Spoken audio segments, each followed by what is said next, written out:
हम 10 साल में 2 बच्चे पैदा करते हैं।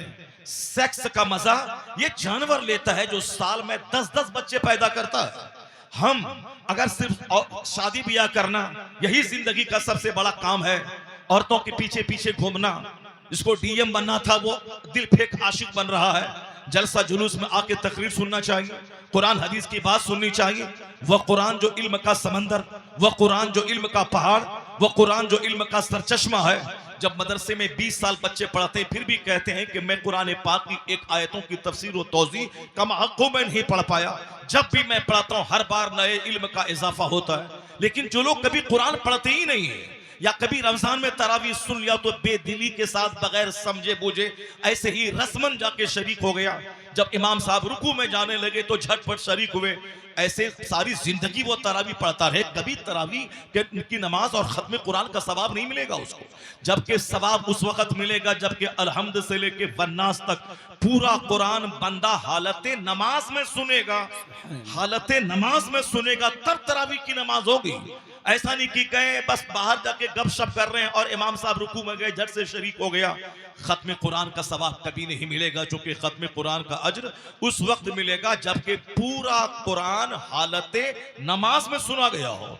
हमने बेदिली के साथ रमजान में सुना, जाना ही नहीं कुरान में क्या आया है, कुरान ने क्या पैगाम दिया है। एक स्कॉलर ने कहा है the Quran has been revealed to read it, to understand it, to consider in it, to act upon it, and to establish the rules of the Quran by it। वह कुरान जो हमारे इज्जत को बढ़ाता है, वह कुरान जो हमारी इज्जत का जरिया है। आज सारी दुनिया ने अपनी आंखों से देखा कि अमेरिका और इस्राइल मिलकर कलमा पढ़ने वालों को दबाने की इतनी कोशिशें की कि आज तक दुनिया में उतना बम नहीं गिरा जितना बम फिलिस्तीन के मुसलमानों पे गिराए गए। लेकिन जिसने कहा था कि 3 दिन में मैं गाजा को तबाह कर दूंगा, आज 16 महीने गुजर गए मगर फिर भी वहां के नौजवान बिल्कुल तरो ताजा मस्ती के साथ जिंदा है और सारी दुनिया उनके तमाशे को देख रही है कि 16 महीने बम बारूद को झेलने के बावजूद ये इतना मोटा ताजा क्यों है। इनके पास गन कहां से आ गए, इनके पास महंगी महंगी कारें कहां से आ गई, ये हजारों लाखों की तादाद में अब तक ये टनल में कैसे छुपे हुए थे। सारी दुनिया ने जान लिया कि जहां महंगे महंगे बम गिराए गए मगर बम की ताकत खत्म हो गई, मगर ईमानी ताकत का जलवा सारी दुनिया आज देख रही है कि 16 महीने के बाद मुसलमान जिंदा है, उनकी अजान की आवाज जिंदा है, उनका सजदा जिंदा है, उनके सरों की टोपियां जिंदा है। वह थक गए मगर इस्लाम मुस्कुराता रहा। पता चला कि जहां बम काम नहीं करता है वहां कुरान पाक की तिलावत की ताकत काम क्या करती है। नारे तकबीर। सब कुछ सारी दुनिया अपनी आंखों से देख रही है। इस हालात को देखने के बाद हर मुस्लिम नौजवान को चाहिए कि अपने मजहब पर मजबूत यकीन पैदा करे। हर मुसलमान नौजवान को चाहिए कि जिसकी वजह से मेरी इज्जत है, आज वह मुट्ठी भर मुसलमानों ने दुनिया के 200 करोड़ मुसलमानों का सर फख्र से ऊंचा कर दिया है। आज हम भी सीना तान के कहते हैं जिसके बच्चों के पांव कट गए, जिनके बच्चों की गर्दन कट गई, जिनके घर के 10 में से 9 अफराद शहीद हो गए, मगर उसके बावजूद आज गजा जिंदा है, वहां के कलमा पढ़ने वाले जिंदा है। अमेरिका उसे थर्रा रहा है, इस्राइल के यहूदी की नाक कट गई या एक कैदी छोड़ता है उसके बदले में 100 मुसलमानों को छोड़ना पड़ रहा है। ऐसी जिल्लत दुनिया की तारीख में किसी कौम ने नहीं देखी होगी जो 16 महीने बम बरसाने के बाद इन मुट्ठी भर नौजवानों के हाथों ये यहूदी जलील हो रही, ये कौम जलील हो रही है। यह इस बात की दलील है कि इस्लामी ताकत जब करवटें लेती है तो मादी ताकतों का जनाजा निकल जाता है, रूहानी ताकत गालिब आ जाती है। जिंदाबाद। एक कौम मुस्लिम, आज तुम्हें और मजीद अपनी ताकत को निखारने की जरूरत है। वह कुरान जिस कुरान के जरिए आज हम दुनिया में फाते हैं, जिस कुरान के जरिए हमारी इज्जत है, जो कुरान करीम का जवाब किसी के पास नहीं है। वह खरबों रुपए का बम गिरा सकता है लेकिन कुरान पाक की एक आयत का जवाब वह नहीं ला सकता है। यह इस बात की दलील है कि मेरी पहचान है कुरान, मेरी शान है कुरान, मेरी आबरू है कुरान, हमारी हक्कानियत की दलील है कुरान। इसलिए एक कौम मुस्लिम दुनिया दुनिया की कोई किताब बाद में पढ़ना, फिजिक्स बाद में पढ़ लेना, केमिस्ट्री बाद में पढ़ लेना, जूलॉजी बाद में पढ़ लेना, एस्ट्रोलॉजी बाद में पढ़ना, एस्ट्रोनॉमी बाद में पढ़ना। पहले हर मुसलमान का बच्चा कुरान पाक पढ़ ले, और जिस दिन सब बच्चा कुरान पढ़ लेगा, डीएम बाद में बनेगा, गुलाम मुस्तफा पहले बन जाएगा। जिंदाबाद और जिस दिन गुलाम मुस्तफा बन गए, उस दिन सारा कुफ्र थर्राएगा। दुनिया की सारी ताकती ताकतें तुमसे थर्राएंगी। तुम्हारी एक खातून उनके 1000 मर्दों को हिलाने के लिए काफी हो जाएगी। आज हम जलील इसलिए हो गए कि मेरे घर में सनीमा है मगर कुरान नहीं है, मेरे घर में फिजिक्स केमिस्ट्री है मगर कुरान नहीं है, मेरे घर में क्रिकेट का तमाशा है मगर कुरान की तिलावत नहीं है। कल इंडिया के पाकिस्तान में मैच था, मैच जिसने खेला, मैच जिसने जीता, जिसको कार इनाम में मिला, लेकिन मैंने जो 4 घंटा आंख जला जला के मोबाइल पे मैच देखा, ये बताएं मुझको क्या मिला? मुझको क्या मिला? मैं कहता हूं तुझको क्या मिला? जीता जो वो जीता सिकंदर है, हारा जिसके उसके पास गम है। लेकिन तुमने जो आंख जला जला के टेलीविजन के सामने 4 घंटे बैठ के तुमने देखा, और तुम जो मजा लिया कि चौका चौका लगाया, ये छक्का लगाया, ये बैटिंग किया, वो साहब विकेट ले लिया, ये इतने रन पे आउट हो गया, ये जो हम 4 घंटे तक जो उछले और कूदे, मुझको क्या मिला? आंख की बीनाई गई, हम स्क्रीन पे निगाहें टिका के रहे, मेरा कारोबार बंद हुआ, मेरी आंख गई, एनर्जी लॉस हुई, नतीजे में कुछ नहीं मिला। काश यही 4 घंटे अगर हम 1000 दुरूद पढ़ लिए होते, 2-4 10 रकात नमाज़े नफल पढ़ लिए होते, कुरान पाक की एक सूरत की तफसीर का मुताला कर लिए होते, ये 4 घंटे मेरे लिए यादगार बन जाते। यही कयामत का एक दिन जहां 50,000 साल के बराबर होगा, जहां न कोई पुरसाने हाल होगा, न बीवी शौहर को पूछेगी, न शौहर बीवी को पूछेगा, न औलाद वालिदैन के काम आएगी, न वालिदैन औलाद के काम आएंगे। उस मुसीबत की घड़ी में ये 4 घंटे हमारे लिए मजबूत सहारा बन के आ जाता है। जिंदाबाद हजारों लाखों नेकियां मेरे नाम अमाल में जमा हो जाती। लेकिन जिस कौम को दुनिया में एक सेंसिटिव कौम, एक रिस्पॉन्सिबल कौम, एक जिम्मेदार कौम बनना था, वह कौम मुशरिकों को देखकर खेल तमाशे के पीछे पागल हो गई। वह कौम साहब काफिरों की तरह दौलत कमाने की हवस में आगे बढ़ती चली गई। सिर्फ जमीन खरीदना, मकान बनाना, कपड़ा खरीदना, गाड़ी का मुकाबला, इसी मुकाबले में वह कौम लग गई। जिस कौम को चाश्त का मुकाबला करना था, तहज्जुद का मुकाबला करना था, तालीम कुरान का मुकाबला करना था, वो अगर 50 रकात नमाज़े नफल पढ़ रहा है, मुझको 100 रकात पढ़ना है। वो अगर चाश्त तहज्जुद पढ़ता है, मुझे रोजाना 100 रकात नमाज़े नफल पढ़ना है। वो अगर 50,000 रुपए खैरात किया है, मुझे 1 लाख रुपए खैरात करके अपने मालिक को राजी करना है। जिसे नेकियों का मुकाबला करना था, जिसे अच्छे हसनात का मुकाबला करना था, अमाले सालिहा में मुकाबला करना था, ये सारी एनर्जी सिर्फ कमाने और खाने और बाल बच्चा पैदा करने और बाल बच्चों के लिए 2-4 बीघा जमीन खरीदने में अपनी एनर्जी झोंक दिया। ये नहीं देखा कि बाल बच्चे कयामत के दिन एक नेकी मुझको नहीं देंगे। ये नहीं देखा कि मेरी बीवी कयामत के दिन मुझको आंखों से देखेगी, मैं जहन्नम की आग में जलने के लिए जा रहा हूं। एक नेकी की भीख में मांगूंगा मगर वो नहीं देगी। जिसके लिए मैंने अपनी जिंदगी के कीमती वक्त लगाया, जिसके लिए मैंने अपने नमाजें छोड़ दी, जिसके लिए मैंने रात की नींद कुर्बान की, वह एक नेकी नहीं देगी।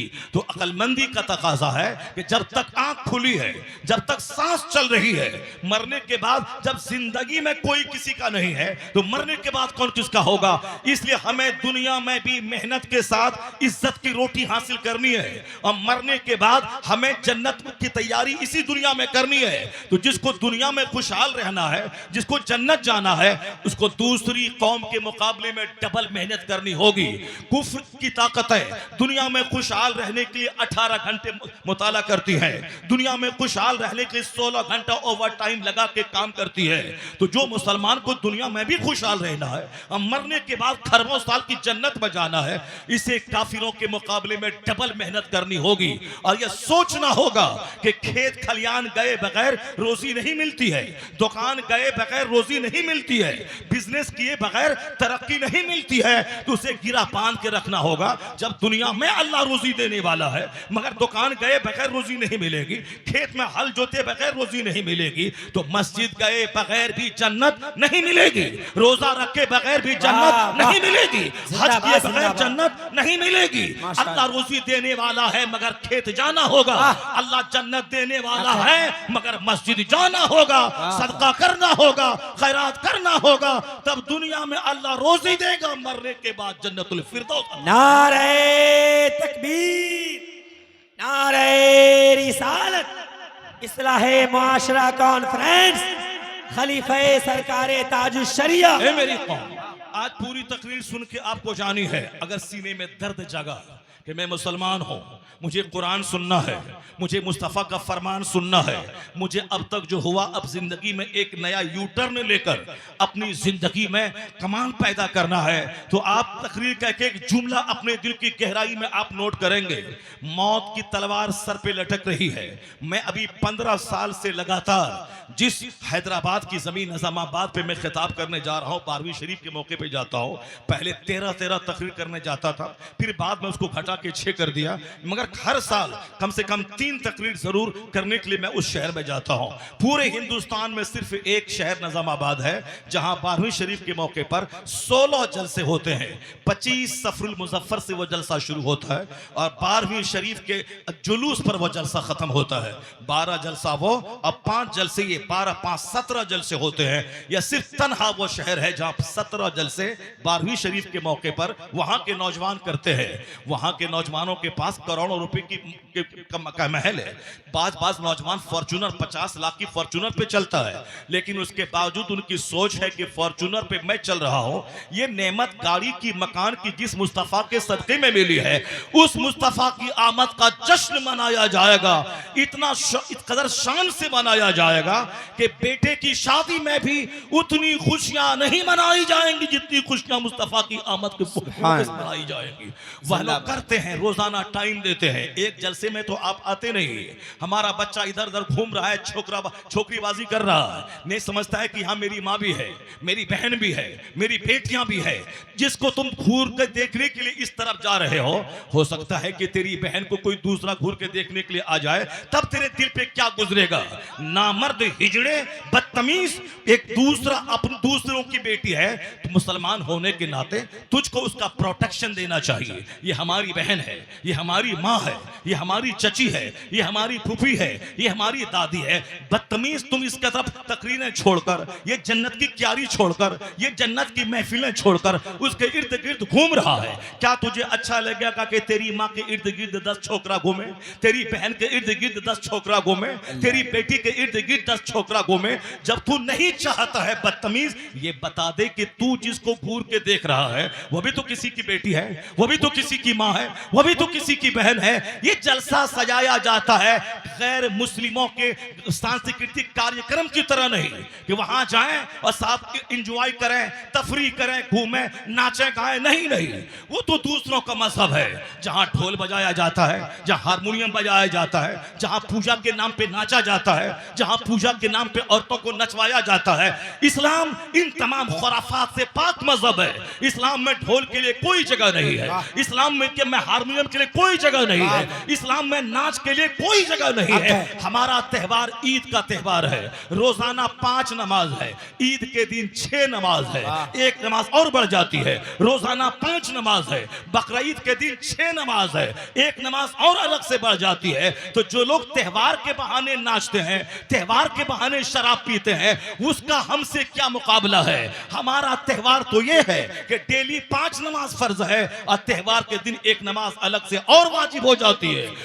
रोजाना 5 नमाज और बकरीद के दिन एक नमाज अलग से वाजिब होती है। क्या मतलब? मेरा फेस्टिवल का तस्वुर यह है मेरी इबादत बढ़ जाए, मेरा तकवा बढ़ जाए, मेरा तकवा बढ़ जाए, मेरी खैरात बढ़ जाए। ईदगाह जाने से पहले सदका फित्र निकालना है ताकि गरीबों की खुराक हो जाए, गरीबों के बदन पे कपड़ा आ जाए, उनके चूल्हे में आग सुलग जाए। बकरीद के दिन 1 लाख का बकरा तुमने खरीदा है, उस गोश्त के 3 हिस्से करना है, एक हिस्सा गरीबों के घर में पहुंच जाए तो तो मेरा त्योहार है जिसमें नाच नहीं, गाना नहीं, घूमना नहीं, इंजॉय नहीं। त्योहार के दिन खैरात बढ़ जाती है, सजदा बढ़ जाता है, अल्लाह की तकबीर और तस्बीह और तहलील का पढ़ना बढ़ जाता है। जिंदाबाद। मेरा त्योहार, यही है मेरा त्योहार, यही है मेरा फेस्टिवल, यही है हमारा त्योहार। इसीलिए हम जलसा जुलूस नाचने के लिए नहीं करते हैं कि ढोल बजाएं नाचे कूदे। हम जलसा इसलिए करते हैं ताकि मेरी सूखी हुई आंख में आंसू के कतरे आ जाए, हमारा ये सख्त दिल नर्म हो जाए, हमारी जिंदगी जो गुनाहों की कीचड़ में लथपथ है इसमें कुछ नेकियों की बहार आ जाए, हमारी माएं बहन बेटियां अपनी जिम्मेदारी समझ लें और हमारे नौजवान मर्द अपनी जिम्मेदारी समझें। दोनों अपने औरतें अपने घर को रोशन करें, मर्द बाहर रोशन करें, ताकि जन्नत जाने से पहले जन्नत की खुशबू उनके घर में महसूस होती दिखाई पड़े। दुनिया में नहीं है सुकून और चैन, जो कुछ भी आपने समझा है सुकून नहीं है जमीन की खरीदारी में।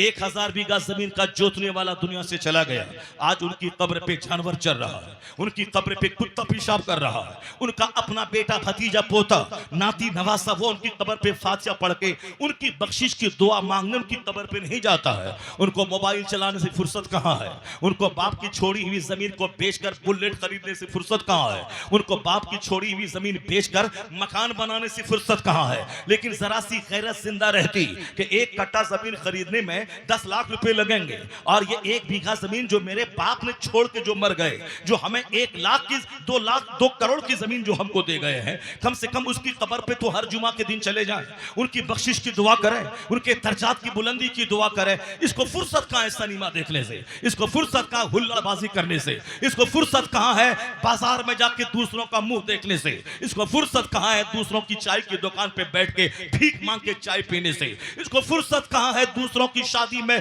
दीवाना बन के घूमने से, इनको फुर्सत कहाँ है रात रात भर पुल और पुलिया पे बैठ के वही नाच गाने वाला मोबाइल देखने से। यहूदियों का बच्चा मोबाइल चला चला के IAS ऑफिसर बन गया, वह साइंटिस्ट बन गया, और हमारा बच्चा जो DM बनने वाला था वह मोबाइल चला चला के दिल फेंक आशिक बन गया, वह चपरासी भी बनने के काबिल नहीं रहा। वह लड़की को लेके हैदराबाद से घर चला आता है, कहता अबू क्या करें, दिल दिल दिल दिल ये ले लिया है, हम क्या करें। पढ़ने गया था, बाप जमीन बेच के पैसा भेज के पढ़ा रहा था, वहां से वो किताब लेके क्या आएगा, नौकरी लेके क्या आएगा, खानदान पूरे गांव वाले की शान क्या बुलंद करेगा, वहां से लड़की को लेके चला आया। बनना था DM, ये आशिक बन गया जो मोबाइल चलाएगा, जो सिर्फ ख्वाहिशात की तकमील करेगा, वो तो लड़की लाके माँ बाप की नाक कटा देगा।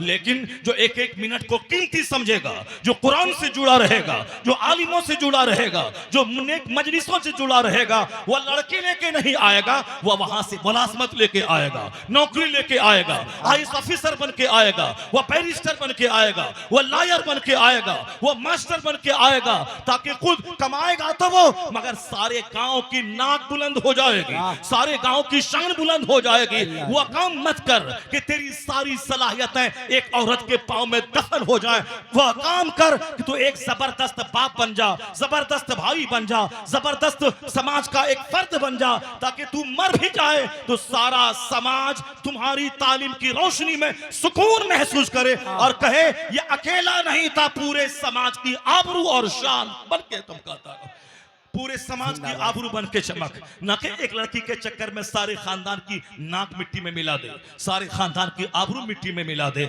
यह काम बड़ी जिम्मेदारी वाला काम वो करेगा जो फजूल बातें नहीं बोलेगा, जो फजूल काम नहीं करेगा, जो फजूल सोहबतों में नहीं रहेगा, जो फजूल नहीं घूमेगा, अपना एक टारगेट बना लेगा, अपना एक एम बना लेगा, मुझको करना क्या है, मुझको जीना कैसे है, मुझको रहना कैसे है। मैं बात वहां की कर रहा था, जिस तंजीम के लोग हर साल 17 महफिलें करते थे, उस तंजीम में 4 लोग 4 पिलर की तरह थे।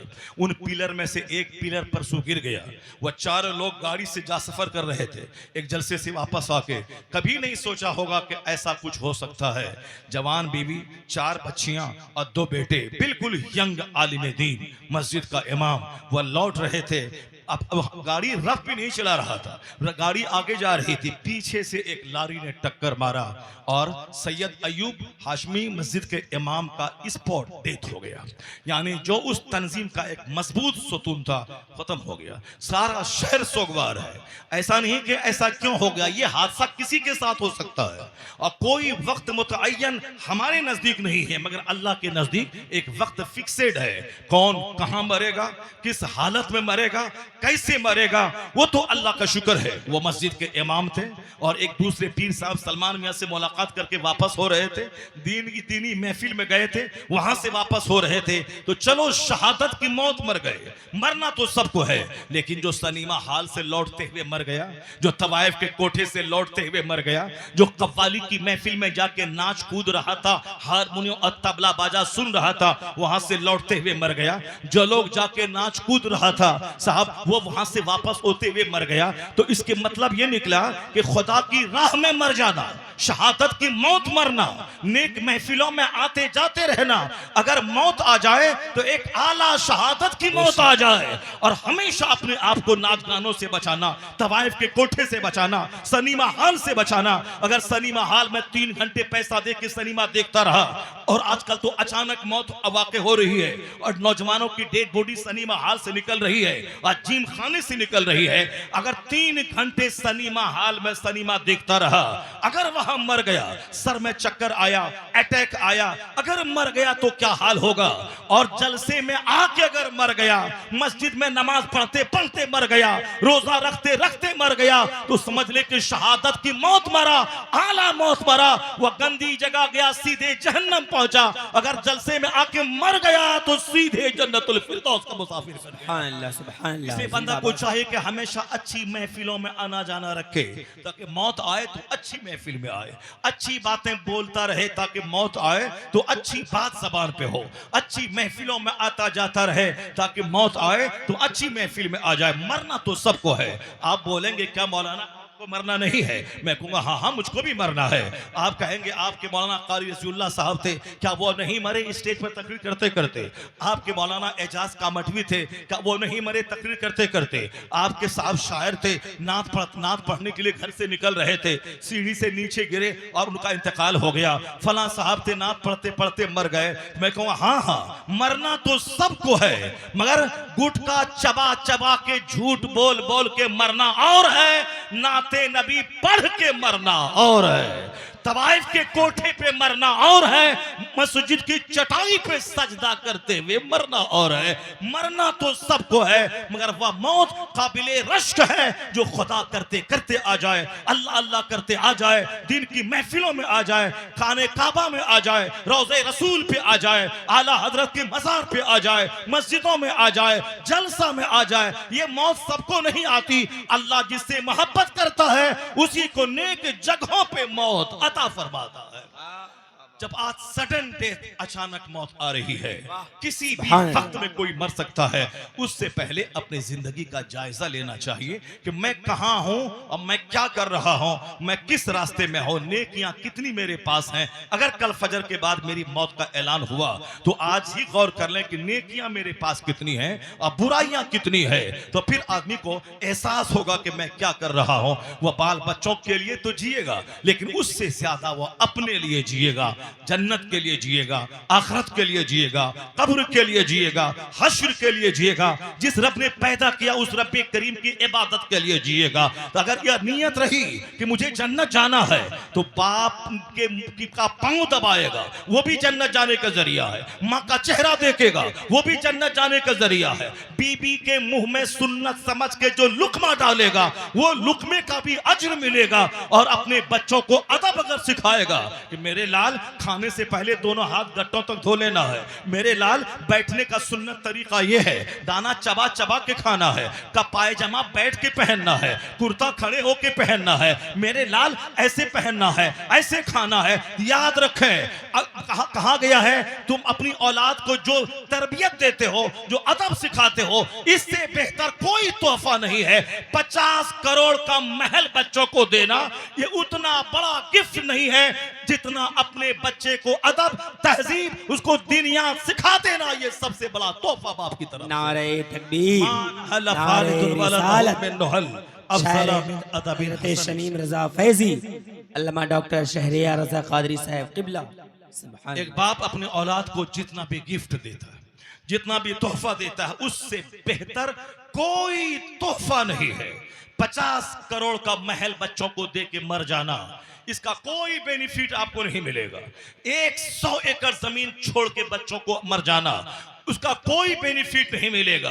लेकिन अपने बच्चों को अगर आप नमाजी बन के मर गए तो बच्चा जब तक सजदा करता रहेगा उन तमाम सजदों का फायदा उस नमाजी बाप को मिलता रहेगा। वाह, वाह, नमाज वाह। पढ़ाने वाले बाप को मिलता रहेगा। हाँ। जरा गौर से सुनिएगा, मेरी बातें तवील ना हो जाए। मैं जरा अपनी तकरीर को अब मैं शुरू करता हूं ताकि आपका एक मजाज अब बन गया है। मुझे महफिल में बैठना है, मुझे दीन सीखना है, मुझे अल्लाह का डर दिल में पैदा करना है, मुझे कब्र में अपने मुस्तफा को चेहरा दिखलाना है ताकि मैं मुस्तफा के सामने कैसा जाऊं। इस्लाम बहुत बड़ा मजहब है, इस्लाम में बहुत सारे पैगामात हैं, लेकिन हमारे लिए जो मोटी मोटी बातें हैं वह मोटी मोटी बातें मैं आप तक पहुंचाने की कोशिश कर रहा हूं। हमारी माँ बहन बेटियां चूंकि एक बहुत बड़ी तादाद में यहां बैठी हुई है, इसलिए मैं चाहता हूं कि आपकी बात थोड़ी सी मौखर करके मैं इनकी खबर लेता हूं। चूंकि यह थोड़ी देर में यहां से महफिल खाली करने वाली है, ये यहां से जाने वाली है। अगरचे होना यही चाहिए था कि हर शौहर जो जलसे में वाज सुने वो अपने घर जाके बीवी को बता दे कि मौलाना साहब ये कह रहे थे, मौलाना साहब कहते ये फर्ज है, ये वाजिब है, ये सुन्नत है, ये नफल है, ये हराम है, ये हलाल है। सारी बातें शौहर अपनी बीवी को बता दे। औरतों पे जुमा की नमाज फर्ज नहीं है, मगर मर्द जो जुमा की नमाज पढ़ के वहां जाए तो जुमा का खिताब जो हुआ वो औरत को जाके सुना दे कि मेरी बीवी इमाम साहब ने आज ये कहा है। लेकिन आज को खिताब सुनने वाले नहीं है, और खिताब याद रखने वाले कहां से होंगे और अपनी बीवी को बताएंगे कहां से। औरतों को महफिले वाज में भी नहीं आना चाहिए, वह घर में रहे, शौहर की जिम्मेदारी वह उनको बता दे। लेकिन अगर जरूरतन वो आप ही जाए महफिले वाज में तो पर्दे में रहे ताकि उनकी नजर मर्दों पे ना पड़े, मर्द की नजर उन पर ना पड़े, पर्दे में रहे और खामोश रहे, अपने सर और चेहरे को ढांप के रहे और जो कुछ बोला जाता है एक एक जुमले को गौर से सुने, उसको याद रखे, अपनी सहेलियों के पास उसका चर्चा करे, अपने घर में दस्तरखान पे खाते हुए उसका चर्चा करे कि मौलाना साहब ने ये बात कही थी। बस एक हदीस में सुनाता हूं, सिर्फ एक हदीस, ये हदीस या सुन ले, उसको याद रख ले और याद रख के सिर्फ एक हदीस, 10 हदीस में पढ़ूंगा तो फिर ये याद नहीं रख पाएंगे। यहां मेरी माँ बहन बेटियां हैं और आप सब हैं, आप भी याद कर लें ताकि आप अपने घर में बता सके। दस्तरखान पे बैठे हैं, चर्चा इसी हदीस का हो जाए कि मौलाना साहब एक हदीस सुनाया था कि इस हदीस से पाक पर जो भी अमल करेगा फिर उसका अंजाम क्या होगा, इसी हदीस से पाक में बयान किया गया है। औरतों की जिम्मेदारियां लिमिटेड हैं, औरतों की जिम्मेदारियां महदूद हैं। इस्लाम ने इसकी जिम्मेदारी महदूद करार दिया है। इसके ऊपर में बाल बच्चों को खिलाने के लिए मेहनत मुशक्कत करने की इनको जरूरत नहीं है, इनको खेती बाड़ी करने की हाजत नहीं है, क्योंकि इनके महर की रकम शौहर इनको देगा, इनको रहने का घर शौहर इनको देगा, इनके कपड़े का इंतजाम शौहर करेगा। कहते हैं ना कि इतने फला की बेटी फला को इतने महर 10 लाख 20 लाख 5 लाख 50 लाख महर के बदले में फला के निकाह में अलावे नानो नफका के, यानी नान मने रोटी, नफका मने उसका खर्चा, नानो नफका रोटी कपड़ा के अलावा इतने पैसे के बदले में फला की बेटी फला को इनके निकाह में दिया गया। अब ये महर की रकम भी देंगे 5 लाख रुपया। ऐसा नहीं कि शादी ब्याह में जो हमारे लोग कहते हैं साहब जितना महर बांधना है बांध दो, देना तो है नहीं।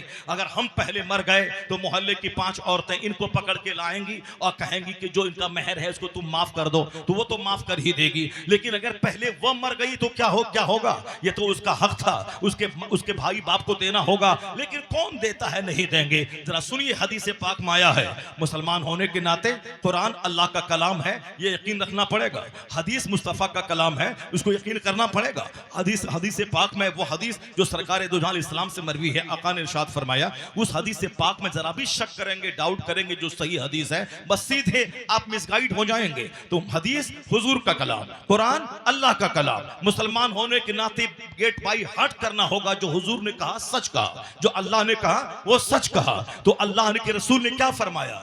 हदीस में आया है कि जो शख्स इस नीयत से निकाह कर ले कि महर तो देना है नहीं, जितना बांधना है बांधो, 10 लाख 20 लाख 1 करोड़ देना तो है नहीं, जितना बांधना है बांध लो।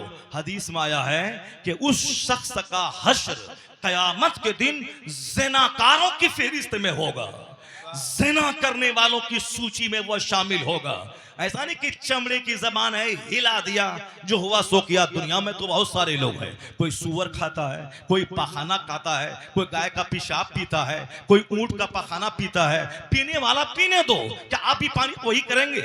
आप भी वही काम करेंगे? बहुत सारे लोगों ने तलाक दे दिया बीवी को, तलाक दे के बेइज्जती के डर से अपनी बीवी को अपने घर में रख लिया ताकि समाज वाला न बोले कि तलाक दे दिया है। झूठ बोल दे कि 1 दिए थे, 2 दिए थे, दिया था 50, यानी 3 के अलावा जितना भी दे दे वह तलाक लग़्व है। तलाक 3 वाक़ हो जाएगी, बीवी उसके निकाह से निकल जाएगी। बहुत सारे लोग हैं 10-20 बार तलाक बक दिया, उसके बाद बेइज्जती के डर से जब समाज में रुसवाई होगी तो फिर बेइज्जती के डर से बीवी को से झूठ बोलवा दिया। नहीं, हम नहीं सुन पाए थे, हमारे कोई गवाह नहीं है। लड़का बोलेगा कि नहीं हम तो 2 ही दिए थे, 1 ही दिए थे, भले ही वो काजी को धोखा दे दे, काजी साहब गवाह न होने की वजह से वो कह दें कि इस तलाक वाक़ई नहीं हुई, लेकिन मालूम है अल्लाह के नजदीक तलाक वाक़ई हो गई। अब बीवी उसके निकाह से निकल गई, अब वह अजनबी औरत की तरह हो गई। जितने दिन तक उससे सोहबत करेगा वह सोहबत ज़िनाकारी। और मालूम है जितने बच्चे पैदा होंगे सारे बच्चे वलदुल हराम वलदुल ज़िना। आखिर जमाने में इसी तरह लोग कमजोर हो जाएंगे, तलाक दे देंगे गुस्से में, उसके बाद बेइज्जती के डर से झूठ बोल देंगे। तो इस तरीके से नाजायज हरामी बच्चों की तादाद समाज में बढ़ जाएगी। और जब देखने लगे कि माँ का अदब खत्म हो जाए, बाप का एहतराम खत्म हो जाए, जलसे का एहतराम खत्म हो जाए और उसमें हया और शर्म खत्म हो जाए कि माँ बहन बेटियों को प्रोटेक्शन, इसको सुरक्षा देनी है, ना कि वहां जाके अपनी आंख को सेकना है। जब देखें कि बेहया बच्चे ज्यादा पैदा होने लगे, बेअदब बच्चे पैदा होने लगे, समझ जाएं कि वलदुल हराम की तादाद में इजाफा हो रहा है, वलदुल ज़िना की तादाद में इजाफा हो रहा है। चूंकि हया जेवर है और बेहयाई वलदुल ज़िना की खमीर में आती है। जहां हलाल औलाद है, जहां माँ बाप की पाकीज़ा औलाद है, वहां कहीं ना कहीं कुछ न कुछ शर्म रहेगी, गैरत रहेगी, हया की चादर रहेगी। और जहां बिल्कुल बेहयाई हो, समझ जाए कहीं ना कहीं बुनियाद में खता है, असल में खता है। इसलिए जबान पे कंट्रोल रहे। ऐसा नहीं कि जो बांधना है बांध दीजिए। मुसलमान होने के नाते आपको हमेशा इस बात का यकीन रखना पड़ेगा कि क्या हलाल है उस पर चलना है, क्या हराम है उससे बचना है, क्या जायज है उसको करना है, क्या नाजायज है उसको नहीं करना है। इसलिए अब मर्दों की जिम्मेदारियां बहुत है। इसको जिहाद करना है, इसको जुमा की नमाज पढ़नी है, इसको खुतबा देना है, इसको ईदैन की नमाज पढ़नी है, इसको जिहाद में जाना है, इसको बाल बच्चों की खिलाने के लिए बेवतन से बेवतन होना है, रात की नींद कुर्बान करनी है, दिन में मारे मारे खेत में दुकान में खलियान में रहना है, अपना पूर्णिया छोड़ के दिल्ली पंजाब में इसको जाना है, पंजाब छोड़ के अमेरिका जाना है, अमेरिका में गैर कानूनी तौर पर रहें तो जिसको घमंड था कि हम पंजाब के रहने वाले हैं और हम अमेरिका में रह रहे हैं, अब वहां से हाथ पांव में जंजीर बांध के जलील करके उसको कूचे से जब निकाला गया तब सारा घमंड चूर चूर हो गया। ये बिहारी है, गरीब है, कमाने के लिए पंजाब आया है, और तुम पंजाबी है कमाने के लिए अमेरिका गया है। तो बिहार से पंजाब जाने वाला वो तो हाथ पांव में हथकड़ी और बेड़ी पहन के वहां से नहीं आता है, या तो मस्त रहता है, वहां गया मेहनत किया, कमाया खाया, 4 महीना रहा, फिर वापस अपना घर आ गया। हिंदुस्तान का रहने वाला, हिंदुस्तान उसका वतन है, बिहार भी हिंदुस्तान में है, पंजाब भी हिंदुस्तान में है। लेकिन तुम तो आला कमाई के चक्कर में अमेरिका गए थे और वहां का न तुम्हारे पास वहां का वीजा था और गैर कानूनी तौर पर रह रहे थे। अब बड़े रुसवा होकर उस गली से निकल के हिंदुस्तान आ गए, हाथ में हथकड़ी, पांव में बेड़ी। अब बोलो बिहारी के खिलाफ, अब बोलो भैया के खिलाफ कि तुम हमारा अपना गांव छोड़ के मेरे यहाँ कमाने आते हो। तू वहां कमाने के लिए गया था, कोई जानता नहीं नहीं था, लेकिन जब बेड़ी पहन के आया है तो सारा हिंदुस्तान जान रहा है तो वहां से हथकड़ी और बेड़ी पहन के आया है। घमंड मत करना, सारा हिंदुस्तान हमारा है, हिंदुस्तानियों का सम्मान करना जरूरी है, मगर तुम हिंदुस्तान में रहने के नाते बोलता है मैं गुजरात का हूं, मैं बिहारी से अच्छा हूं, मैं महाराष्ट्र का हूं, मैं यूपी वाले से अच्छा हूं, मैं आसाम का हूं, मैं बिहारी से अच्छा हूं। ये घमंड वाली बोली क्या बोलता है? यहाँ बिहारी असमिया करता है और वहां हिंदुस्तानी होने के नाते हाथ में हथकड़ी और जंजीर पहनाई जाती है। क्यों ऐसा काम करता है? हिंदुस्तान का हर स्टेट हिंदुस्तान में है, हर डिस्ट्रिक्ट हिंदुस्तान में है। हिंदुस्तानी बन के जियो, किसी को हकीर मत समझो, बल्कि ये कहो कि चीनो अरब, बल्कि ये कहो कि चीन से अच्छा हिंदुस्तान हमारा, अमेरिका से अच्छा हिंदुस्तान हमारा, जापान से अच्छा हिंदुस्तान हमारा, यानी सारे जहां से अच्छा हिंदुस्तान हमारा। हम बुलबुलें हैं इसकी ये गुलशता हमारा। ये लोग बाहर जाके भीगी बिल्ली बन के रहते हैं और हिंदुस्तान में आने के बाद दूसरे गरीबों का इस्तेहसाल करते हैं। जरा गौर से सुनिएगा, हिंदुस्तान में आप रहते हैं, आपकी जिम्मेदारियां हैं रोजी रोटी हासिल करना, चाहे जहां भी मिले रोजी रोटी। गुजरात जाएं आपका हिंदुस्तान है, अमेरिका अब आप महाराष्ट्र जाएं आपका हिंदुस्तान है, पंजाब जाएं वो आपका हिंदुस्तान है। कोई किसी को नहीं कह सकता है। हाँ, अलबत्ता इस्लाम से हट के बंदा सोचेगा तब तो बिरादरी के नाम पे लड़ेगा, रंग के नाम पे लड़ेगा, स्टेट के नाम पे लड़ेगा, डिस्ट्रिक्ट के नाम पे लड़ेगा, खानदान के नाम पे लड़ेगा, काले गोरे रंग के नाम पे लड़ेगा। मगर इस्लाम ऐसा जबरदस्त मजहब मुहज्जब का नाम है। एक गैर मुस्लिम हिंदू औरत वो कहती हैं कि मैं I have been struck over, मैं बहुत मुतहय्यर हूं जब मैं मस्जिदों का सिस्टम में देखती हूं। एक गैर मुस्लिम हिंदू औरत दो चार लुच्चे लफंगे इस्लाम के खिलाफ बोलते हैं तो उसको ज्यादा हाईलाइट करने की जरूरत नहीं है। कोई पागल अगर हमको गाली देता है तो हम उस पागल के पीछे अगर पड़ गए तो उससे बड़ा महापागल मैं हो जाऊंगा। पागलों की बात अनसुनी की जाती है, पागलों की बात अनदेखी की जाती है, यानी पागल से उलझा नहीं जाता है, पागल की बात का जवाब नहीं दिया जाता है। इसलिए वह लोग पागल है जो मेरे पैगंबर के खिलाफ बोलते हैं, इस्लाम के खिलाफ बोलते हैं। वो नहीं जानते कि इस्लाम एक आफाकी मजहब है, इन यूनिवर्सल मजहब है, दुनिया में हमेशा रहने वाला मजहब है और हर मजाहिब पे गालिब आने वाला मजहब है। जो लोग कहते हैं 50,000 साल पहले मेरा मजहब आया है, उनके मानने वाले एक महदूद खित्ते में सीमित है। मगर ये इस्लाम जिसकी तारीख 150 साल, 1,500 साल, 1500 साल की है, मगर आपको मालूम है ये 1500 साल मुख्तसर सी तारीख रखने वाला इस्लाम किस कदर सारी दुनिया पे हावी है। अमेरिका और चाइना, जापान में जब जुमा के दिन मुसलमान सर पे टोपी लगाकर नमाज जुमा पढ़ने मस्जिदों इस्लामिक सेंटर की तरफ जाते हैं, क्योंकि उनके यहाँ कोई सिस्टम नहीं है कि वीकली ये इबादत करनी है, डेली ये इबादत करनी है, मंथली ये इबादत करनी है,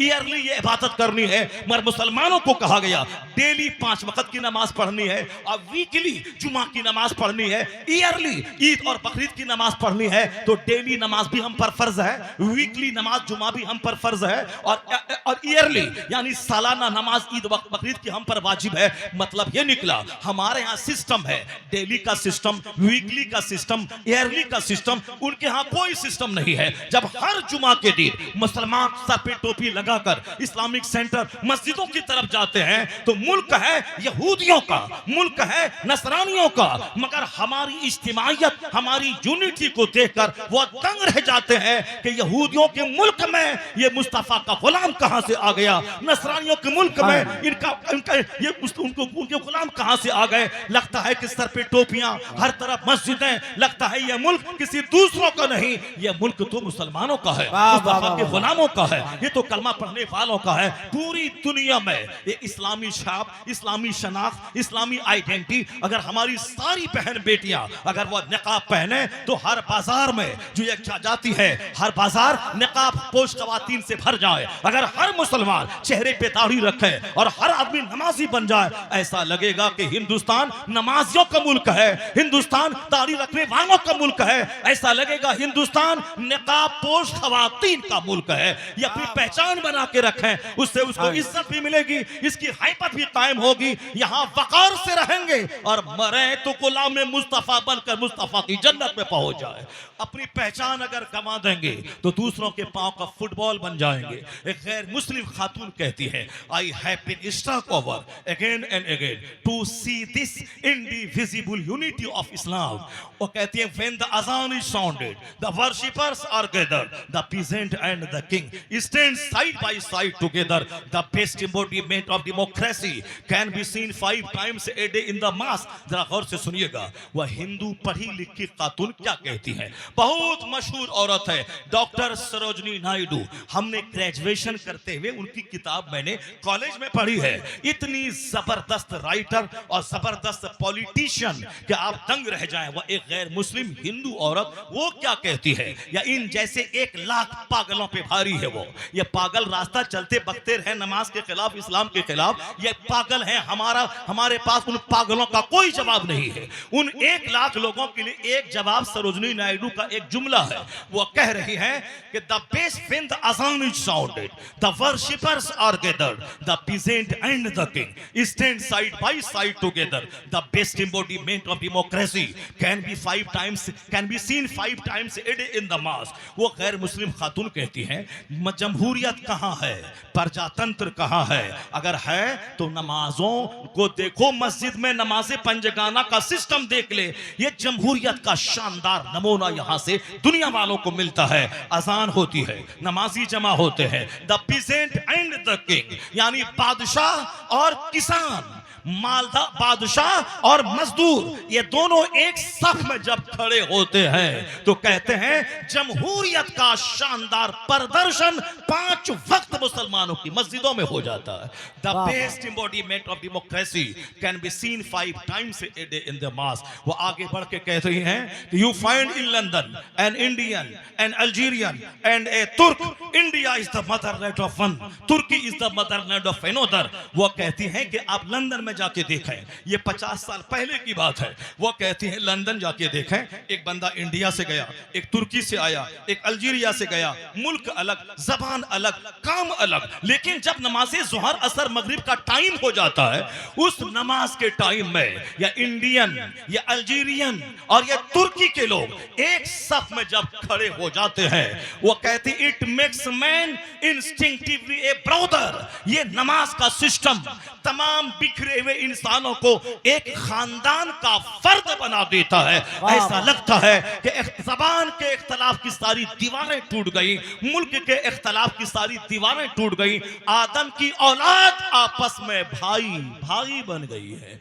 यह सिस्टम इस्लाम देता है, यह सिस्टम नमाज देता है। अगर आप अपनी मस्जिद की नमाज, अब मस्जिद में अगर आप खान पठान अंसारी नदाफ करने लगे, इंतहाई शर्मनाक बात है। अगर आप अपनी मस्जिद में अमीर और गरीब का कार्ड खेलने लगे, इंतहाई शर्मनाक बात है। अगर आप अपनी मस्जिद में अमीरी और गरीबी का कार्ड खेलें कि मैं जमींदार हूं यहां बैठूंगा, ये मजदूर है ये मस्जिद से बाहर बैठेगा, इंतहाई जिल्लत आमेज ख्याल है। जिस मस्जिद में जो सबसे पहले जाके बैठ जाए, चाहे अदना दर्जे का गरीब भिखारी क्यों ना हो, कोई अरबपति भी उसको उठा नहीं सकता है जब तक कि वो अपनी मर्जी से वह जगह छोड़ के न चला जाए। यह मस्जिद में है जहां सारा फर्क मिटा दिया जाता है। हम लोग इख्तलाफ में पड़ गए, हम लोग इंतशार में पड़ गए, इसलिए दुनिया की निगाहों से हम गिर गए। वरना यह लोग हमारी इज्जतों को देखकर दिल खोल के रख दिया कि पूरी दुनिया में यूनिवर्सल मजहब, पूरी दुनिया में इंटरनेशनल मजहब, पूरी दुनिया में तहजीब तमद्दुन ऑर्गेनाइजेशन सिखाने वाला मजहब, वह मजहब इस्लाम है। अब जरा एक बात मैं बोलूं, फिर उसके बाद वापस मैं अपनी माँ बहन बेटियों को एक हदीस सुनाता हूं, उसके बाद फिर मैं आपकी तरफ लौट के आता हूं। आपकी जिम्मेदारी बहुत बड़ी है। आपको फार्मर बनना है, आपको पीसेंट बनना है, आपको किंग बनना है, आपको इमाम बनना है, आपको फकीह बनना है, आपको काश्तकार बनना है, आपको बिजनेसमैन बनना है, आपको कैपिटलिस्ट बनना है। इनको ज्यादा कुछ नहीं बनना है। इनकी जिम्मेदारियां महदूद है। इनका कपड़ा हमारे जिम्मे, इनका खाना हमारे जिम्मे, इनका घर हमारे जिम्मे। इनका काम सिर्फ इतना है, वह करना फी बयूतिकुन्ना वला तबर्रजना तबर्रुजल जाहिलिया। इनका काम है कि औरतें अपने घरों घरों में ठहरी रहे, यह घर को रश के जन्नत बना दे। और फिर दुनिया में जितना कुतुब है, अब्दाल है, वली है, गौस है, नबी है, सारे नबी सारे कुतुब अब्दाल वो अपनी माँ के शिकम से पैदा हुए हैं। वो औरतें इमाम नहीं बन सकती है, मगर इमाम को जन्म देती है। औरत नबी नहीं बन सकती है, मगर औरतों ने नबी को जन्म दिया है। इनका काम यही है, ये घर में रहे, अपनी इज्जत की हिफाजत करे और अपनी कोख से वो वली पैदा करे, कुतुब पैदा करे, अब्दाल पैदा करे, सलाहुद्दीन पैदा करे, औरंगजेब पैदा करे, मोइनुद्दीन अजमेरी का गुलाम पैदा करे। जब तक ये नेक बनेंगी और मुजाहिदों को पैदा करेंगी तो दुनिया जुल्म से पाक हो जाएगी, शरीफों से दुनिया भर जाएगी। जिस दिन से इन्होंने अपनी जिम्मेदारी को छोड़ दिया, ये भी हमारी ही तरह मारे मारे फिरने लगी, ये हमारी ही तरह आवारा रहने लगी, ये हमारी ही तरह वो साफ जींस और टी शर्ट पहनने लगी, ये हमारी ही तरह 10 मर्दों को दावत ज़िना देने लगी, ये हमारी ही तरह ताक झाक करने लगी। उस दिन से समाज चोरों से भर गया, समाज डकैतों से भर गया, समाज लुच्चों से भर गया, समाज माँ बाप की नाक कटाने वाले नाफरमान बच्चों से भर गया।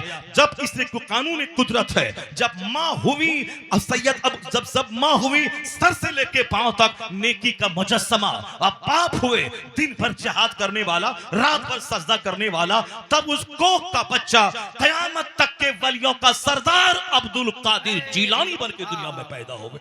जब माँ अच्छी होती है और जब बाप अच्छा होता है तो समाज शरीफों से भर जाता है, समाज नेक लोगों से भर जाता है। अब जरा इनकी जिम्मेदारियां महदूद है, इनको हवाई जहाज नहीं उड़ाना है, ये उड़ा रही है वो अलग बात है, मगर इनका काम वो नहीं है। इनका काम समंदर में गोता लगा के 6 महीना रहकर वहां से इल्म हिकमत की मोती निकालना नहीं है। इनका काम जींस टी शर्ट पहन के 10 मर्दों की निगाहों की जीनत बनना नहीं है। चूंकि अगर 10 मर्द इनको अपनी तरफ खींचना चाहें कि तुम्हारा चेहरा बड़ा खूबसूरत है, आंखें बड़ी बड़ी हैं, सर के बाल बड़े लंबे हैं, बड़ी हसीना जमीला है, मैं तुझको अपने करीब करना चाहता हूं, अगर ये 10 गोंडे या 10 गोंडे चाहें कि मैं इनको अपने करीब कर लूं तो क्या हाल होगा उसका? या 10 गोंडे उसको नोच लेंगे, उसका रेप हो जाएगा, उसका मर्डर हो जाएगा।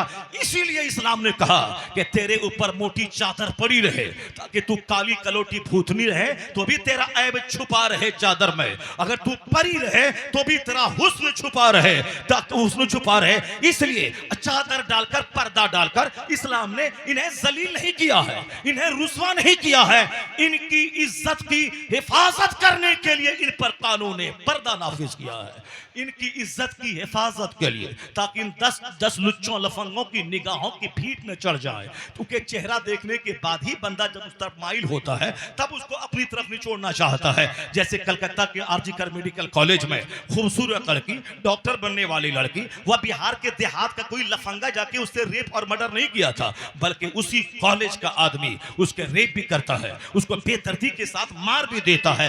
पता ये चला, चाहे डीएम रहे कि इंजीनियर रहे, डॉक्टर रहे कि प्रिंसिपल रहे, नफ्स तो सबके पास है। अगर नफ्स बेलगाम हो गया, वो नहीं देखेगा कि फिजिक्स में क्या है, केमिस्ट्री में क्या है, मोरालिटी क्या कहती है, और फिजिक्स केमिस्ट्री में है ही कहां कि हराम है ये हलाल है।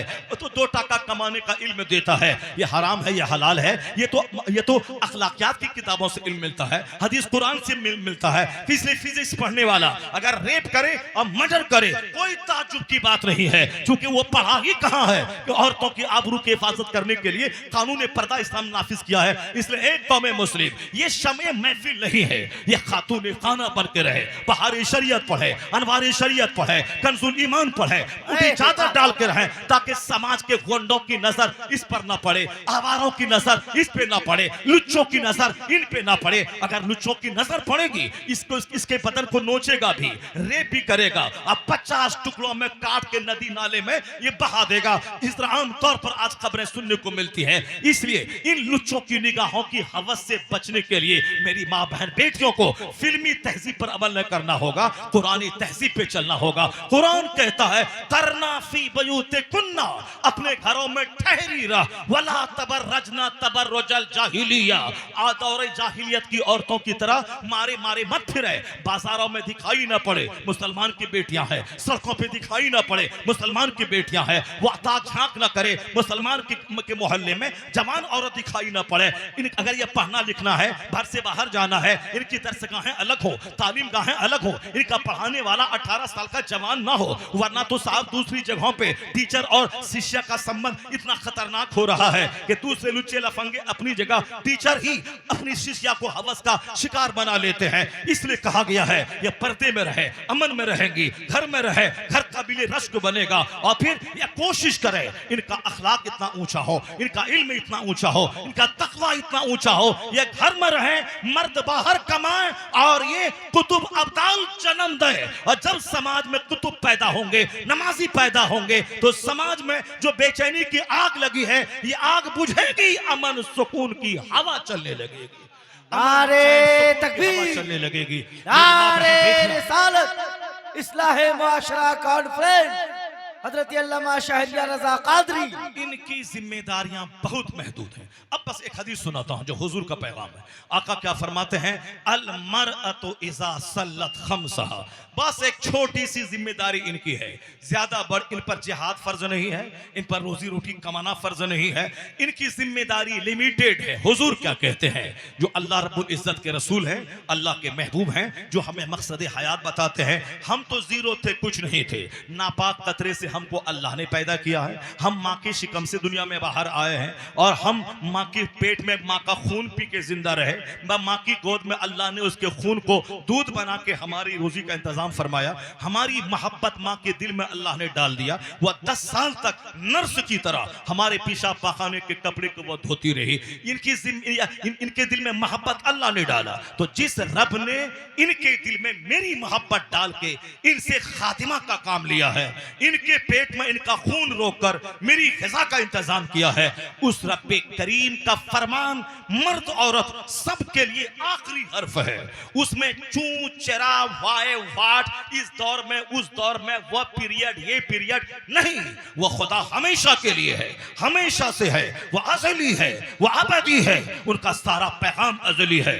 हम इंसान कमजोर है, हमारी फिक्र कमजोर है, हमारा इल्म कमजोर है, हमारी तहरीर कमजोर है, मगर अल्लाह सारी कमजोरियों से पाक है। अल्लाह तबारक व तआला हमारा पैदा करने वाला जो एक नापाक कतरे से मुझको पैदा करे, फिर मुझे मार दे, फिर दोबारा जिंदा करके मुझके हिसाब लेने पर कादिर है। इसलिए जब भी दिमाग में बात हो कि मरने के बाद फिर दोबारा जिंदा होगा क्या, तो उनको यह बताया जाए तू तो कुछ नहीं था, तेरे बाप को खबर नहीं थी कि मेरी कोख से कोई बच्चा पैदा हो गया नहीं, तेरी माँ को खबर नहीं थी शादी से पहले कि मैं बांझ रहूंगी या साहिब औलाद बनूंगी। हल अता अलल इंसान हीनुम मिन दहर लम यकुन शैअन मज़कूरा।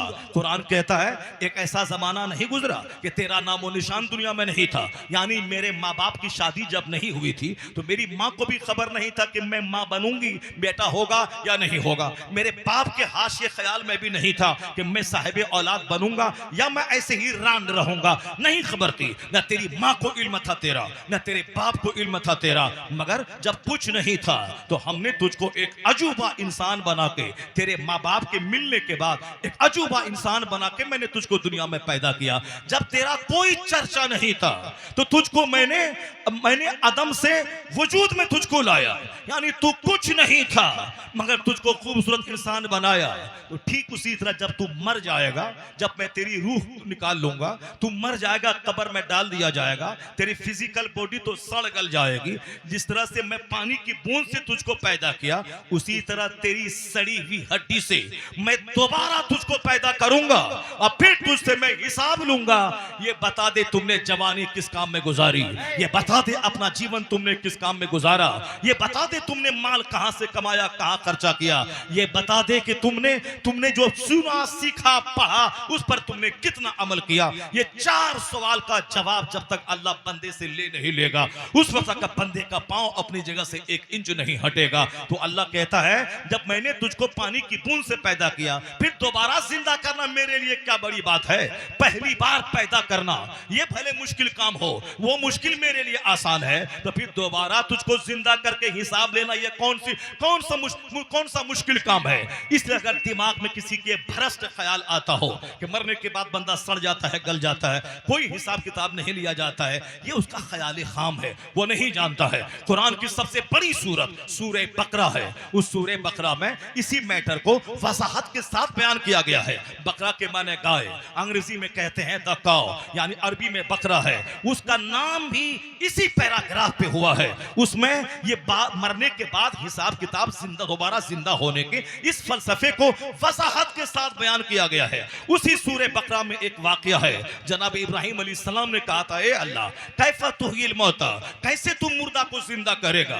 अल्लाह ने कहा अवलम तुमिन, क्या तुझे इस पर यकीन नहीं है। कहा यकीन तो है मेरे मालिक, तू मेरा रब है, तू मरने के बाद जिंदा करेगा, मगर मैं चाहता हूं कि मेरे दिल को इत्मीनान हो जाए, मैं आंखों से देख लूं कि कैसे मरे हुए को जिंदा किया जाता है। तो सूरह बकरा में आया है, अल्लाह ने जनाब इब्राहिम से कहा 4 परिंदों को तू ले ले। 4 परिंदों को लिया, कहा उन चारों को तू ज़बह कर दे। ज़बह करने के बाद चारों के गोश्त को एक दूसरे से मिक्स कर दे, यानी उसको मिक्स कर दे। फिर उसमें से थोड़ा थोड़ा गोश्त इस चारों पहाड़ पे रख दे। उसके बाद तू आवाज दे कि मेरी तरफ आ जाओ। जब आवाज आपने 4 परिंदे को लिया, उसको गोश्त पे कीमा बना दिया, सबको एक दूसरे में मिक्स कर दिया और 4 पहाड़ पे रख दिया। उसके बाद जनाब इब्राहिम ने कहा कि आ जाओ, अल्लाह के हुक्म से तू आ जाओ। तो चारों पहाड़ के वह मिक्स गोश्त, सारा गोश्त का टुकड़ा एक दूसरे से मिलता रहा, हड्डियां मिलती रही, पर मिलते रहे और चारों परिंदा जिंदा होकर सामने आ गया। जनाब इब्राहिम ने कहा, ए अल्लाह मुझे यकीन हो गया कि तू इसी तरह मुर्दों को जिंदा करेगा, इसी तरह तू जिंदा करेगा। चाहे कोई समंदर में सड़ जाए या सांप के मुंह में चला जाए या कोई मिट्टी में गल जाए, अल्लाह तबारक व तआला उसे जिंदा करेगा। फिर उसे 4 सवाल करेगा क़यामत के दिन। वो सवाल पहला, या कीमती जिंदगी तुमने किस काम में गुजारी, या बहुत बहुमूल्य जीवन तुमने किस काम में गुजारा, ये सवाल होगा।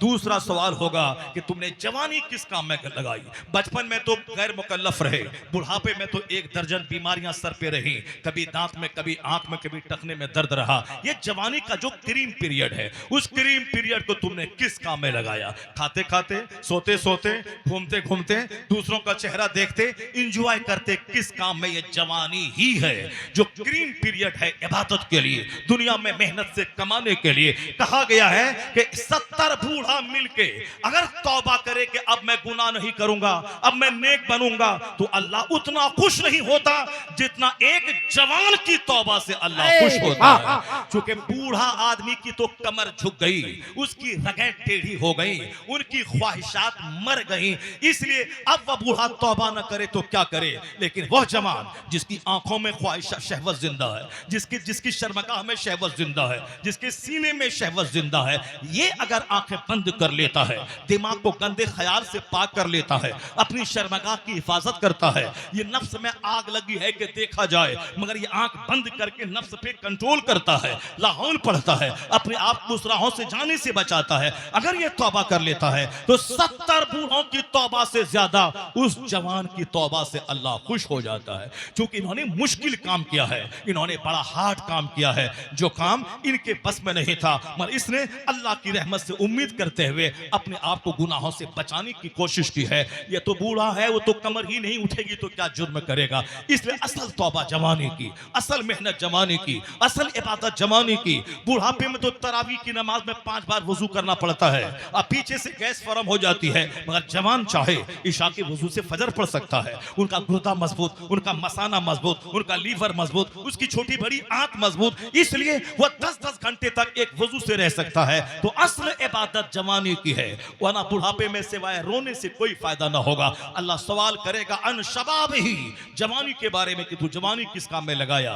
ये आंख, ये जबान, ये ब्रेन, ये हाथ, ये पेट, ये घुटना टखना, जिसको मोड़ते हैं हम, अगर ये इसमें फ्लेक्सिबल नहीं रहे तो इसका मोड़ना हमारे लिए महाल हो जाए। अगर यहाँ दाना ना पचे तो मेरा जिंदा रहना मुश्किल हो जाए। अगर ब्लड ना बने तो 10 करोड़ रुपए खर्च हो जाएंगे 2 साल जिंदा रहने के लिए, ब्लड ऊपर से चढ़ाने के लिए। ये सब कुछ फ्रीली हो रहा है। मैं खाना खा रहा हूँ, खाना पच रहा है, एक तरफ पेशाब बन के निकल रहा है, एक तरफ पखाना बन के निकल रहा है, एक तरफ ब्लड बन के मेरी सारी रगों में जा रहा है। वही थोड़ा सा सिस्टम ब्लड बनने वाला चरमरा जाए तो फिर दिन में तारे नजर आते हैं। 10 बीघा जमीन बिक जाती है एम्स में ब्लड चढ़वाने में। ऐसे बहुत सारे केस मैसेज है, तो इसके बारे में तो सवाल करेगा अल्लाह। मैं बहुतों को गूंगा रखा, तुझको जबान दी, क्या किया तुमने? मैंने बहुत सारों को अंधा बनाया, तुझको आंख दी, तुमने क्या किया? मैंने बहुत सारे लोगों को बहरा बनाया, तुझको मैंने कान दिया। बहरा 10 लाख की मशीन लगा के सुनता है और तू बगैर मशीन के सुन लेता है, तुमने इसके बदले में क्या किया?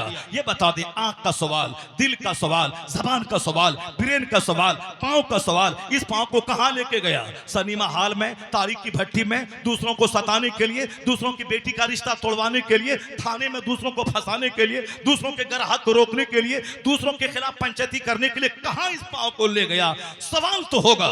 यह जमीन सीसी कैमरा की तरह हमारी हर गतिविधि को नोट कर रही है। जिस तरह मेरी गर्दन पे मौत की तलवार लटक रही है, मैं नहीं देखता हूं किस वक्त मर जाऊं, उसी तरह जमीन का खित्ता खित्ता हमारी सारी गतिविधि को नोट कर रहा है। यानी we are under CC camera, under CC camera. हम सीसी कैमरा की निगरानी में हर वक्त है, चाहे घर में रहें, चाहे खेत में रहें, चाहे 5 स्टार होटल में रहें, चाहे जहां भी रहे, हर जगह है जमीन, हर जगह है दोनों कांधे के फरिश्ते, हर जगह है हम, हर जगह है अल्लाह। तो अल्लाह रब्बुल इज्जत देख रहा है, उनके 2 फरिश्ते देख रहे हैं, यह जमीन देख रही है, यह हाथ पांव सारे पार्ट्स मेरे काम को देख रहे हैं। इतनी जबरदस्त निगरानी में बंदा कैसे झूठ बोलता है, कैसे ज़िना करता है, कैसे शराब पीता है, कैसे दूसरों को ठगता है, कैसे बेईमानी करता है। इसलिए क़यामत के दिन सारा चिट्ठा उसकी निगाहों के सामने आ जाएगा। वह झूठ भी नहीं बोल सकेगा, नहीं ये हमने नहीं किया है, वो हमने नहीं किया है। अल्लाह क्या करेगा? अल-यौम नख्तिमु अला अफ़वाहिहिम, अल्लाह आज उनकी जबान को सील्ड कर देगा कि जबान से तू नहीं बोलेगा। अल-यौम नख्तिमु अला अफ़वाहिहिम व तुकल्लिमुना ऐदीहिम, बंदों के हाथ अल्लाह से बात करेंगे। इसे क्या काम लिया गया? बंदों का पांव अल्लाह से बात करेगा, इसको कहां चलाया गया? या पेट बात करेगा, इसमें कौन सी कैसा डाली गई? या आंख बात करेगी, इस आंख का इस्तेमाल कहां किया गया? सारे पार्ट्स आपके विरोध में गवाही देंगे। अगर ये यकीन जम जाए कि मेरा अल्लाह है, दोनों फरिश्ते कांधे पर हैं, जमीन सीसी कैमरा की तरह गतिविधि को नोट कर रही है, अगर ये यकीन जबानी हद से निकलकर अगर दिल में जगह पकड़ ले, मुझे यकीन है कि 90% दुनिया गुनाहों से पाक हो जाएगी, दुनिया जराइम से पाक हो जाएगी। आज साहब थाने की मौजूदगी में रेप हो रहा है, आर्मी की मौजूदगी में गुनाह हो रहा है। अमेरिका की आर्मी गुनाहों रेप को रोक नहीं पा रही है। हर 3 मिनट पे रेप का केस अमेरिका में दर्ज हो रहा है और रोजाना कई केस इंडिया में जो कोर्ट कचहरी में बाज़ाब्ता दर्ज हो रहा है, उसकी रिपोर्ट है कि माहाना कई हजार रेप के केस इंडियन कचहरी में नोट हो रहे हैं। जो इलीगल तौर पर गांव देहात में चोरी छुपे जो होते हैं वो अलग, ये बाज़ाब्ता रिकॉर्ड के हिसाब से हर दिन कई रेप और मर्डर के केस हो रहे हैं।